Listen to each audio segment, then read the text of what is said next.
Viva! Então hoje falar-vos um pouco do corpo, que é sempre um tema que me é muito caro e que me ativa muito, porque é um tema em que eu sempre senti uma enorme pressão da parte da sociedade para que fosse de uma determinada forma. A partir da minha segunda gravidez, quando comecei a ganhar algum peso, a grande pressão para perder peso e para ser de uma determinada forma, que é a forma idealizada pela sociedade. E eu estou muito bem com o meu corpo. Eu gosto muito do meu corpo. Eu amo muito o meu corpo. E aceito como ele é. Posso perder um pouco mais de peso, posso ganhar um pouco mais de peso, mas respeito tudo isso.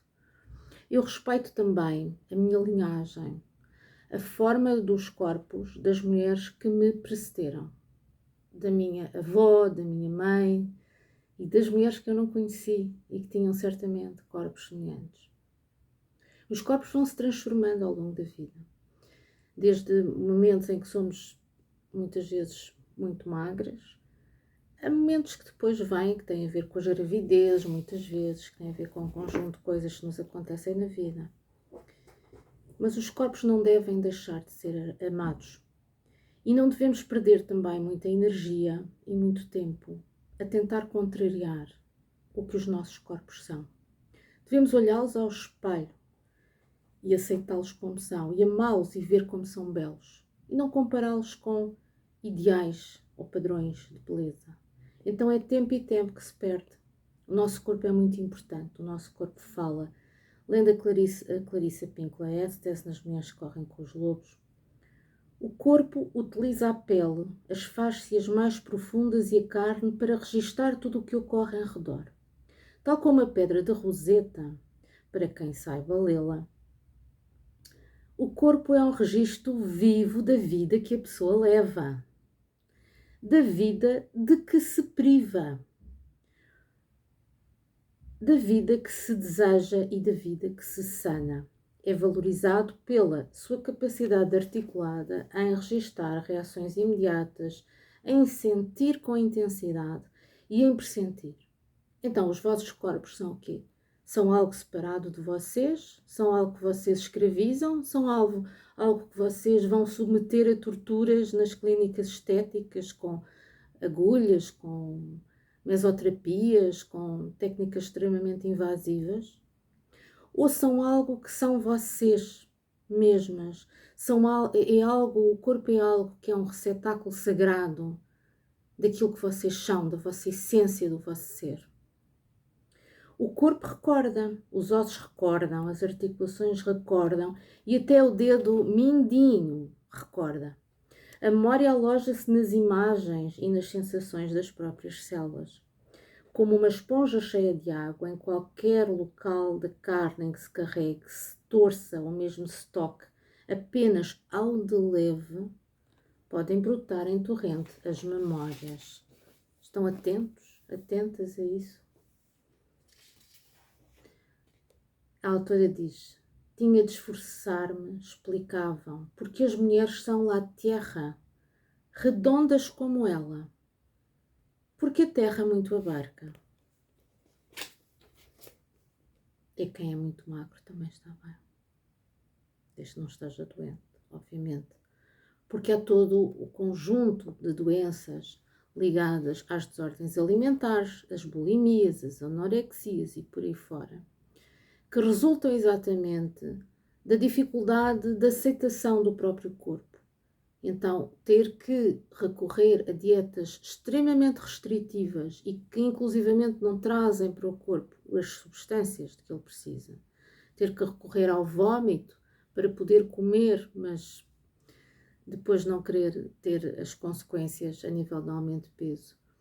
Tudo isso é uma gama de perturbações de que as pessoas, em geral, não estão sequer conscientes.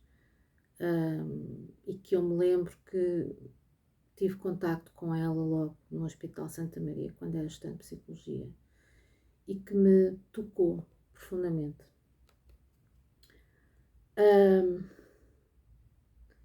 A angústia quanto ao próprio corpo E quanto tempo é que se está à volta do corpo, do tema do meu corpo é suficiente?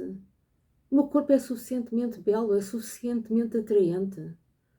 A angústia quanto ao próprio corpo priva a mulher de boa parte da sua vida criativa, impedindo-a de estar atenta a outras coisas, porque se vamos confrontar-nos com as normas sociais e conformarmos-nos e seguirmos de facto dietas totalmente restritivas, como há muitas, e sabemos que a seguir a uma dieta voltamos exatamente ao mesmo, como é que é? O que é que estamos a fazer ao nosso corpo? Estamos a escutá-lo? Nós estamos a escutar o nosso corpo? Estamos a perceber porque é que ele quer ter uma determinada forma e tem uma determinada forma? E quer que nos apresentemos ao mundo exatamente dessa forma e não de outra? Depois há aqui muitas partes muito interessantes que ligam à própria afirmação e à própria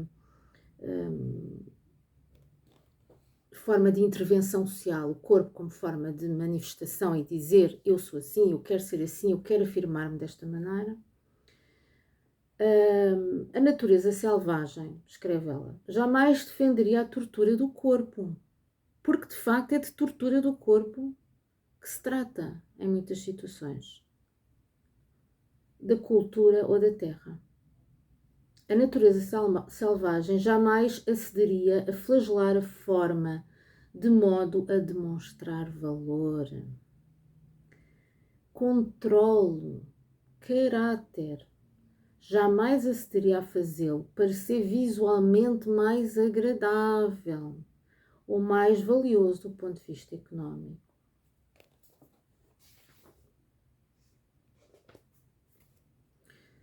E para acabar, desejaremos passar a vida inteira a permitir que outros depreciem os nossos corpos? Que os julguem? Qual é o direito das outras pessoas de julgarem se estamos magros demais ou gordos demais? Qual é o direito? Podem fazê-lo, mas qual é o impacto que isso tem em nós? Até que ponto é que condicionamos a nossa vida pelo que os outros realmente acham? Que os considerem defeituosos? O que é ser defeituoso? Os próprios defeitos físicos, quando existem, devem ser vistos com muita compaixão e compreensão de porque é que possamos ter nascido encarnados com esses defeitos e que aprendizagens temos para fazer com eles. Portanto, isto é tudo muito mais sério e muito mais profundo do que estarmos aqui a seguir fitas métricas e a ficar obcecados com os quilos da balança. Que os considerem defeituosos. Seremos suficientemente fortes para refutar o pensamento geral e escutar em profundidade e com verdadeiro interesse o que diz o corpo, como se este fosse um ser poderoso e sagrado. Porque de facto é. Os nossos corpos são sagrados. Eles são o cálice em que está a acontecer a nossa experiência de vida na Terra. Nós estamos aqui encarnados num determinado corpo. O nosso corpo foi sofrendo transformações ao longo da vida. À medida que nós próprios fomos tendo determinadas vivências e determinadas experiências, e é natural que assim seja, porque nós estamos sempre em mudança e a vida está sempre em mudança. Então o nosso corpo também vai refletindo as mudanças em nós. Então quando penso no meu corpo, sinto, acaricio, tomo conta dele, tomo banhos com produtos naturais, com aromas bons, com coisas que me fazem sentir bem, não seja eu touro, obviamente, para mim os sentidos são muito importantes. O corpo é todo o território tátil, é todo o território dos afetos. É a partir do corpo que se amam os outros, que se abraçam os outros, que se beijam os outros, que se acariciam, que se dá colo. Se o meu corpo faz tudo isso, se o meu corpo se vai mantendo saudável, apesar de problemas que possam surgir, como é óbvio, humano e natural ao longo do tempo, porque é que eu hei de querer estar num determinado valor da balança? Ou porque é que eu hei de pegar numa fita métrica e medir a ver se estou nos valores certos. E se eu realmente dedicar toda a minha energia, toda a minha vida a ter esse corpo perfeito,